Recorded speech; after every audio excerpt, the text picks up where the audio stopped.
Kadri Kryeziu e ka kritikuar ashpër kreun e LDK-s Lumir Abdigjiku për qëndrimet e tij politike dhe refuzimin që të bashkëpunojë me partitë e tjera shqiptare. Ai në një postim në Facebook tha se Abdigjiku po bën kalkulime personale dhe jo në të mirë të vendit, në këtë reagim që vjen vetëm pak pas mosvotimit të qeverisë Kurti 3. Vetëm Lumiri kalkulon, sepse vendimarrja patriotike nuk përkon me agjendën e tij ideologjike si ushtari Sorosit, shkruan Kadri Kryeziu.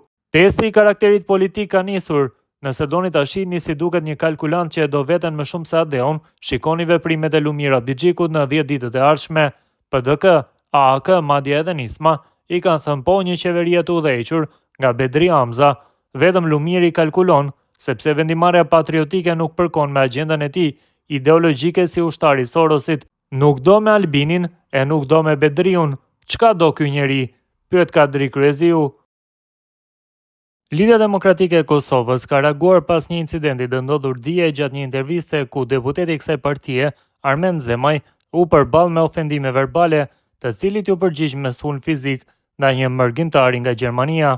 Në komunikatën e saj zyrtare, LDK-ja cilëson ngjarjen si akt të papranueshëm dhe cënim të drejtë për drejtë ndaj sigurisë personale të një përfaqësuesi të zgjedhur të popullit dhe të integritetit të institucioneve demokratike të vendit. E këtë reagim të LDK-s nuk e ka pritur mirë Kadri Kryeziu, i cili përmes një postimi në Facebook ka komentuar ashpër qëndrimin e partisë.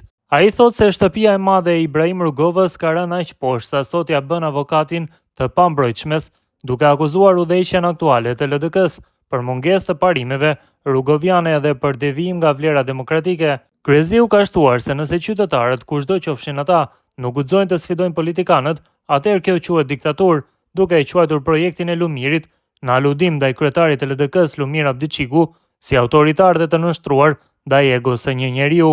Sa poshtë që ka rënë shtëpia e madhe e Ibrahim Rugovës, sa që sot i bëjnë avokatin të pambrojtshmes, nëse qytetarët, kushdo qofshin ata, nuk guxojnë të sfidojnë politikanët, atëherë kjo quhet diktaturë.